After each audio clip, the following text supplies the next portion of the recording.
রিক্সা যাবেন নাকি? যাও। কই যাবেন?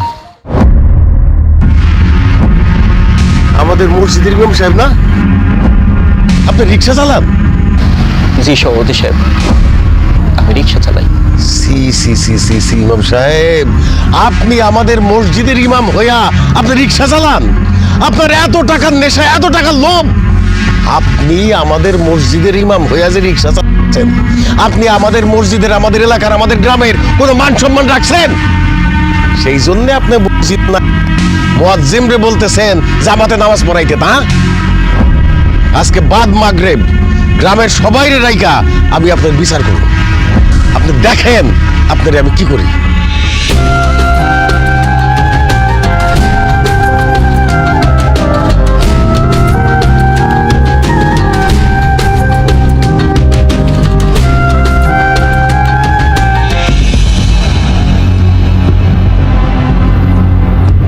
কি ব্যাপার বাসার ভাই, ঘটনা কি?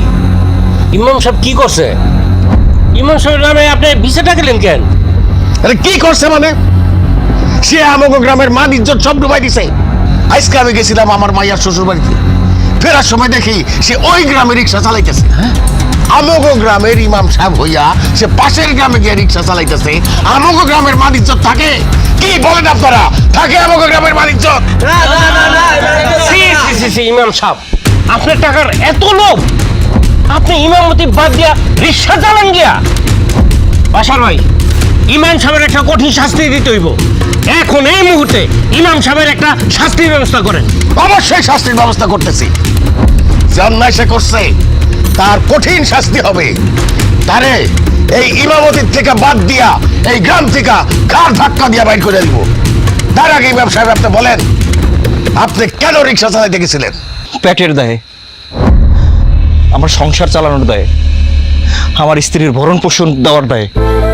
আমি একজন ইমাম হইলেও আমার একটা সংসার আছে, আমার স্ত্রী আছে, আমার একটা খরচ আছে। সেটা আপনারা কেউ কোনোদিন ভাবেন নাই। সবাই ভাবেন আমি মানুষের বাড়ি গিয়ে দাওয়াত খাই, মিলাদ পরে টাকা নিই, তাতেই মনে হয় আমার লাখ লাখ টাকা ইনকাম। মিলাদ পরে আমি কয় টাকা পাই? 100 টাকা, বেশি হলে 200 টাকা। এই টাকা দিয়ে এই বাজারে কি হয় বলেন তো, কি হয়? মানুষের বাড়িতে দাওয়াত থাকে মাসে 2-3 দিন। এই 2-3 দিনের দাওয়াত খাই কি আমি বাচ্চা থাকুন? আমি না হয় দাওয়াত খাই, কিন্তু শুধু আমার চিন্তা করলে হইব? আমার ঘরে যে একটা স্ত্রী আছে সেটা আপনারা কেউ ভাবেন না। তারেও যে খাওয়ান পূরণ দিতে হয় সেটা আপনারা কেউ ভাইবা দেখছেন? আমারে আপনারা কোনো মাসের বেতন ঠিক মতো দেন না। দোকানে বাকি চাইতে গেলে কেউ ঠিক মতো বাকি দেয় না। কোথাও কাজ চাইতে গেলে কেউ আমার কাজ দেয় না। তাহলে আমি কেমনে চলুম? আমার একটা পেট আছে না, আমার স্ত্রী আছে না, আমি কি হাওয়া খেয়ে বেঁচে থাকুম? যে ইমাম আপনাকে রিজিকের জন্য আল্লাহর কাছে 2 হাত তুললা দোয়া করে, সেই ইমাম খায়া আছে না না খায়া আছে, তার সংসার কিভাবে চলে আপনার এই সমাজের মানুষ কোনোদিন তার খবর নেন না। যে ইমাম আপনাদেরকে নামাজ পড়ায়, যে ইমাম 2 হাত তুলে আপনাগুলোকে দোয়া করে, যে ইমাম আপনাদেরকে ভুল পথে যেতে বাধা দেয়, তার জন্য আপনার মনে বিন্দু পরিমাণ মায়া নাই। আপনারা লাখ লাখ টাকা খরচ করে হেলিকপ্টার দিয়া বাইরে থেকে হুজুর আইনা ওয়াজ মাহফিল করান, অথচ যে ইমাম আপনাকে 5 ওয়াক্ত নামাজ পড়ায়, আপনাকে বাচ্চা করে কোরআন তেলাওয়াত শিখায়, গ্রামে কেউ মারা গেলে তার জানাজা পড়ায়, তার মাসের বেতনটা ঠিকঠাক মতো দিতে পারেন না। আমার স্ত্রী গর্ভবতী, আমার বাচ্চা হইব, এই সময় তার ভালো মন্দ খাওয়া দরকার, তাইলে সে সুস্থ থাকবো, আমার বাচ্চাটাও সুস্থভাবে পৃথিবীতে আইব। এই জন্য আমি রিক্সা চালাইছি। এইটা যদি আমার অপরাধ হয়ে থাকে দেন, আমার শাস্তি দেন। আপনারা যে শাস্তি দেন আমি সেই শাস্তি মাথা পেতে মাইনা নেব। আপনাকে আল্লাহর দোহাই লাগে, আমার স্বামীর এত বড় শাস্তি দিয়েন না। আমার স্বামীর কোনো দোষ নাই, সব দোষ হইতেছে আমার। আমার স্বামী একজন আদর্শ ইমাম, তিনি আপনাকে নামাজ পড়াইয়া অনেক আনন্দ পায়, আপনাকে ছোট বাচ্চাকে কোরআন তেলাওয়াত শিখাইয়া খুব আনন্দ পায়। অথচ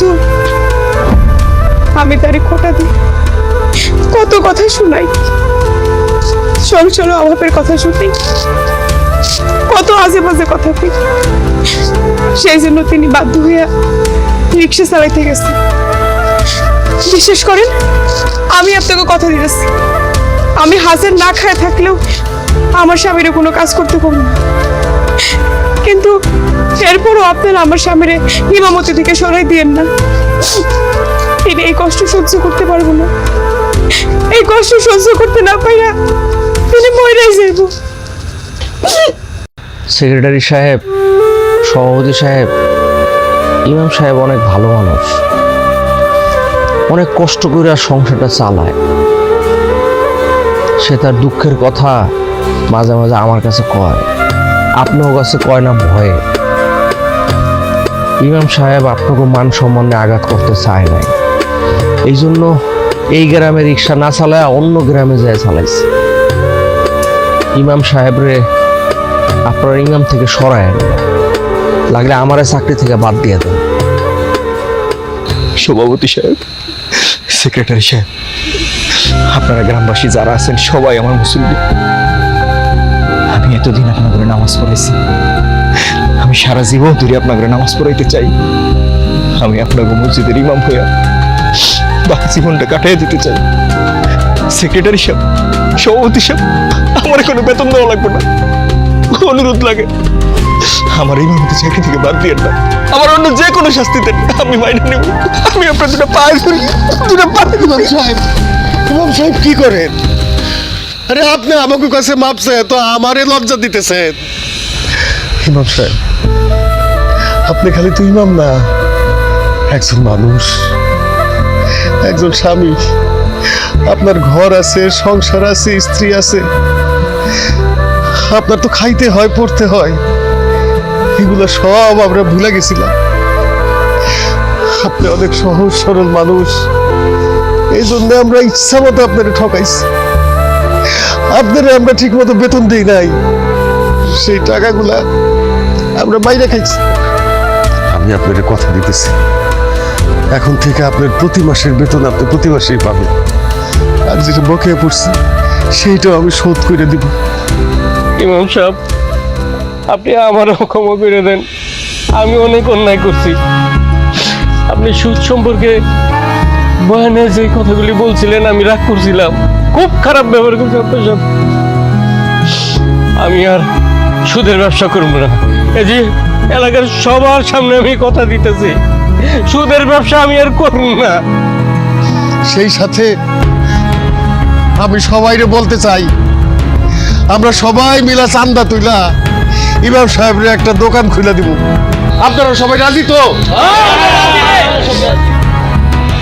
ইমাম সাহেব, আপনি ইমাম, ইমাম শব্দের অর্থ হইছে নেতা। আপনি আমাকে নেতা, আমাকে সমাজের নেতা। এখন থেকে আপনি আমাকে যেইভাবে চলতে কইবেন আমরা সেইভাবে চলবো।